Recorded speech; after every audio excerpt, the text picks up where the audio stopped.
దళితుల భూముల్ని ఆక్రమించేదానికి ప్రయత్నం చేస్తున్నటువంటి ఈ తెలుగుదేశం నాయకుల్ని వాళ్ళ మీద చర్యలు తీసుకోవాల్సిన అవసరం కూడా తెలియజేసుకుంటా ఉన్నాం.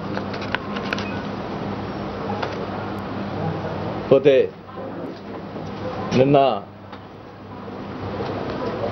స్థానిక ఎమ్మెల్యే గారు ఆయన రకరకాలుగా నిన్న మాట్లాడాడు. ఏ మొహం పెట్టుకొని ప్రజలకు వెళ్తా ఉంటున్నాడు. నేను నా మొహం పెట్టుకొని పోతాను, ప్రజలకు పోగల ఇది నాకుంది. మరి నేను 4 సార్లు ఎమ్మెల్యేగా అయ్యాను, మేం డెవలప్ చేశాను మాట్లాడుతూ ఉన్నాడు. మేము ప్రజలకి అవసరమైన విషయాల్లో డెవలప్ చేసాము తప్ప నీలాగా కమిషన్ కోసం డెవలప్ చేయలేదని చెప్పి తెలియజేసుకుంటా ఉన్నా. మేము ఎమ్మెల్యే అయిన తర్వాత బుల్చి చెక్ డ్యామ్ కానీ, మెడికల్ కాలేజ్ కానీ, రిమ్స్ హాస్పిటల్ కానీ,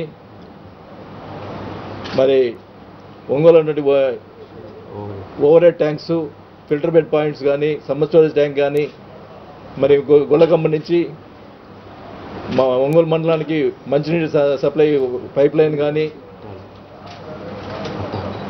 మరి ఒంగోలు పట్టణంలో దాదాపు 8,000 మంది పట్టాలు గీయటం జరిగింది. నేను అడుగుతా ఉన్నా, శివారు ప్రాంతాల్లో మరి స్లమ్ ఏరియాస్లో ఎన్నో రోడ్లు వేయటం, వాళ్ళకి ఎన్నో సౌకర్యాలు ఏర్పాటు చేయడం కూడా జరిగింది. నేను అడుగుతున్నా, ఏ ఒక ఎమ్మెల్యే అయితే సరిగా పనిచేయలేదో, సరిగా ప్రజలు ఆదరించలేదో రెండోసారి తప్పకుండా ఓడిస్తారు. మరి 4 సార్లు నన్ను ఎమ్మెల్యేగా ఎట్ట గెలిపించారు ఒకసారి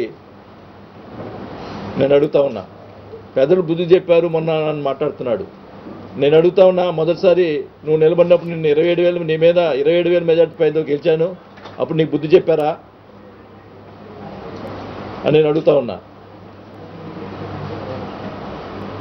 మరి నేను చేసిన డెవలప్మెంట్లో ఎక్కడ కానీ మున్సిపల్ వర్క్స్లో కానీ ఎప్పుడు కూడా ఇంటర్ఫియర్ అయిన దాఖలాలు లేవు. వర్క్స్ వస్తే కాంట్రాక్ట్లు వాళ్ళు చూసుకున్నా తప్ప నేను ఎప్పుడు కూడా ఇంటర్ఫియర్ కాలేదు. నువ్వు చేసే పని లేదు. నువ్వు చేసుకున్న పైప్ లైన్ వస్తే 7 పని పైప్ లైన్ వస్తే దాంట్లో పర్సంటేజ్ తీసుకొని నువ్వు ఇల్లు కట్టించుకునే కార్యక్రమం చేస్తున్నావు. అది నేను అంటున్న మాటలు కాదు, మీ తెలుగుదేశం పార్టీ నాయకులు కార్యకర్తలు మాట్లాడుతున్నట్టు బజార్లో మాట్లాడుతున్న మాటలు. అది కూడా మీరు రుజువు చేయమన్నా కూడా రుజువు చేయగల అన్ని విషయాలు మా దగ్గర ఉన్నాయి. నీ యొక్క శాడిస్ట్ మెంటాలిటీ, నేను ఎంత శాడిస్ట్ మెంటాలిటీ అంటే, ఫ్లెక్సీలు మా వైఎస్ఆర్ కాంగ్రెస్ పార్టీ గడప గడప కార్యక్రమంలో ఫ్లెక్సీలు ఎక్కడ ఏ డివిజన్లో పోయినా ఫ్లెక్సీలు ఎక్కువ కడుతున్నారని చెప్పి ఫ్లెక్సీలు ఆపించని ప్రయత్నం చేశావు. ఫ్లెక్సీలు కట్టకూడదు అంటావు. మా మీటింగ్ని ఫ్లెక్సీ కట్టకూడదు, ఆయన మీటింగ్ అంతా ఊరంతా ఫ్లెక్సీలు కట్టుకోవచ్చు. అంటే ఫ్లెక్సీలు కూడా చూడలేని ఈర్ష్య నీ దగ్గర. అదే మా మనస్తత్వం ఏంది నీ ఒకసారి గుర్తు తెచ్చుకో.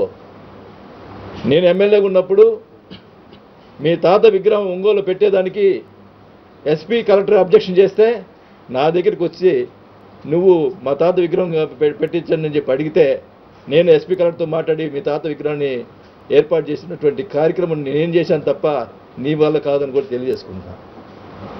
అంటే మేము ఎప్పుడు కూడా ఒకరిని ఇబ్బంది పెట్టే కార్యక్రమం చేయలేదు. అతను అపోజిషన్ వచ్చి అడిగినా కూడా నీవు అడిగితే నేను సహాయం చేశాను. మరి నీకు మీ తాత వాస్తవానికైతే ఆయన మంత్రిగా ఉన్నప్పుడు అసలు ఒంగోలుకి ఏమైనా చేశాడా? అయినా కానీ విగ్రహం పెడితే దానికి మేము కూడా పోనీలో పెద్ద ఆయన అని చెప్పి మేము ఆ రోజు విగ్రహానికి అనుమతి కూడా ఇవ్వడం జరిగింది. మరి ఈరోజు ఈ రకంగా నేను చెప్తున్నాను, నువ్వు అహంకారంగా మాట్లాడవాక ఏదో ఒకసారి గెలవంగానే నేను ఏదో గొప్ప అనుకుంటున్నావు. మేము ఎప్పుడు 4 సార్లు ఎమ్మెల్యేలను కూడా నీలాగా మాట్లాడే పరిస్థితి ఎప్పుడు కూడా లేదు మా దగ్గర. నీ అహంకారానికి తప్పకుండా ప్రజలు బుద్ధి చెప్తారు. నువ్వేదో అనుకుంటున్నావు నేను ఎమ్మెల్యే కాబట్టి ఈ ఒంగోలంతా నా చెప్పు చేతిలో ఉండాలా, నేనేం చెప్తే చేయాలా అనే పరిస్థితి నువ్వు చూస్తూ ఉన్నావు. ఖచ్చితంగా నేను చెప్తా ఉన్నా, నువ్వేదో అనుకుంటున్నావు. ఖచ్చితంగా నువ్వు రేపు జరగబోయే ఎలక్షన్స్లో ప్రజలు ఏం బుద్ధి చెప్తారో మేము ఒకసారి గమనించాల్సిన అవసరం కూడా తెలియజేసుకుంటా ఉన్నాను. ఇప్పుడు మొన్న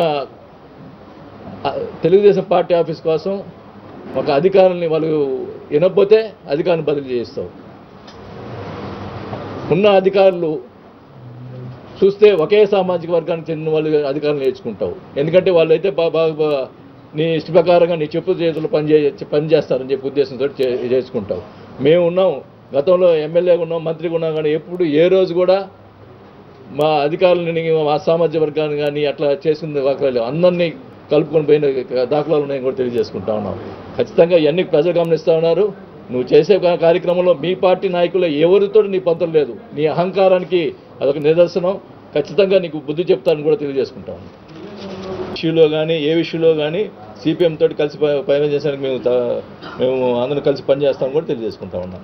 నిన్న వాళ్ళ పార్టీ మీటింగ్ పెట్టి వాళ్ళు సిపిఎం వాళ్ళు మీటింగ్ పెట్టినా కూడా మా పార్టీ వాళ్ళు కూడా పాల్గొనడం కూడా జరిగింది. నిర్ణయం తీసుకోలేదు, అది రాష్ట్ర అధ్యక్షులు నిర్ణయం తీసుకోవడం జరుగుతుంది. 3 నెలలు మంత్రిగా ఉన్న తర్వాత రాజశేఖర్ గారు చనిపోవడం జరిగింది. ఆ తర్వాత వైఎస్ఆర్ పార్టీ పెట్టడం, నేను ఆ కార్యక్రమం ఉన్నాను. వాస్తవానికి అప్పుడు రాజశేఖర్ గారు ముఖ్యమంత్రిగా ఉన్నప్పుడు ఆ ఫ్లోరైడ్ సమస్య తీర్చేదానికోసం కనిగిరి నియోజకవర్గానికి సంబంధించి దాదాపు 75 కోట్ల రూపాయలు మంచినీటికి సంబంధించినటువంటి ఫండ్స్ ఇవ్వడం కూడా జరిగింది ఆ రోజు రాజశేఖర్ గారు. వాస్తవానికి ఈ వెల్లిగొండ ప్రాజెక్టు వస్తే ఆ సమస్య పోతుందనే ఉద్దేశంతో ప్రాజెక్టు కూడా పూర్తి చేయాలని చెప్పి మేము గట్టిగా కోరుతా ఉన్నాం. ఆ రోజు రాజశేఖర్ గారు వెల్లిగొండ ప్రాజెక్టు తీసుకొచ్చింది రాజశేఖర రెడ్డి గారు. మరి ఈ జిల్లాలో ఏం చేశారని మాట్లాడుతూ ఉన్నారు. ఈ జిల్లాలో ప్రాజెక్టు నిర్మించింది ఎవరు? మల్లవరం ప్రాజెక్టు కానీ, రామతీర్థం రిజర్వాయర్ కానీ, మరి ఇవన్నీ కూడా ఎవరు తీసుకొచ్చారు? మరి ఈరోజు మాట్లాడుతూ ఉన్నారు నేను అభివృద్ధి చేశాను, ఒంగోలు అభివృద్ధి చేశాను అంటున్నాను. వాస్తవానికి మేము ఎమ్మెల్యేగా ఉన్నప్పుడు మున్సిపల్ ఫండ్స్ సంబంధించి చాలా తక్కువ వచ్చాయి. ఆ వచ్చిన జీతాలు కూడా ఈ మున్సిపల్ పనుల్లో నుంచి వచ్చినటువంటి ఫండ్స్లోనే ఇచ్చే కార్యక్రమం ఉంది. అప్పుడు రాజశేఖర రెడ్డి గారు లేదు, ప్రభుత్వం నుంచి కూడా డైరెక్ట్గా మున్సిపాలిటీకి నిధులు జీతభత్యాలు ఇవ్వాలని చెప్పి ఉద్దేశంతో డైరెక్ట్గా గవర్నమెంట్ శాలరీస్ ఇచ్చే కార్యక్రమం రాజశేఖర గారు ఏర్పాటు చేశారు. ఈరోజు అభివృద్ధి చేస్తాను ఈ ఫండ్స్ తీసుకొచ్చారని మాట్లాడుతూ ఉన్నారు. దీనికి కారణం మేము చేసినటువంటి ఒంగోలు కార్పొరేషన్ చేసిన చరిత్ర మాది తప్ప నీది కాదని గుర్తుపెట్టుకోవాల్సిన అవసరం ఉంది. ఈ ఒంగోలు కార్పొరేషన్ తీసుకురావడం వల్ల ఈరోజు అధికంగా మరి నిధులు వచ్చే పరిస్థితి ఏర్పడింది. దానివల్ల ఈరోజు నువ్వు రోడ్లు వేసే పరిస్థితి ఏర్పడింది తప్ప వేరే ఇది కాదు. మేము ఉన్నప్పుడు కార్పొరేషన్ లేదు. మేము మా టైంలో మేము లాస్ట్ మూమెంట్లో కార్పొరేషన్ రావడం జరిగింది అంతే తప్ప నువ్వేదో స్పెషల్ ఫండ్స్ తీసుకొచ్చావు. ఒంగోలు పన్నులు తోడు వచ్చినటువంటి ఫండ్స్లో రోడ్లు వేస్తున్నావు తప్ప నువ్వు స్పెషల్ ఫండ్స్ ఏమైనా తీసుకొచ్చావని అడుగుతా ఉన్నావు. వాళ్ళు పెట్టిన ఏదన్నా చేయగలిగారా? మరి మేము గతంలో రైతుల రుణమాఫీ మేము చెప్పుండొచ్చు కదా, ఎందుకు చెప్పలేదు? అది ఆచరణ సాధ్యం కాదు, నష్టపోయాం. కానీ ఈరోజు కూడా మేము ఆచరణ సాధ్యమయ్యేది చెప్పేదానికి ప్రయత్నం చేస్తున్నాడు తప్ప సాధ్యం కాదు చేయటం లేదు. ఖచ్చితంగా కూడా ఏ అయితే హామీలు ఇచ్చామో ఖచ్చితంగా ఈ నవరత్నాలు అన్నీ కూడా హామీ నెరవేర్చేదానికే అన్ని జగన్మోహన్ రెడ్డి గారు ముఖ్యమంత్రి తప్పకుండా నెరవేరుస్తారని చెప్పి పూర్తి విశ్వాసం నమ్మకంతో చెప్తున్నాం.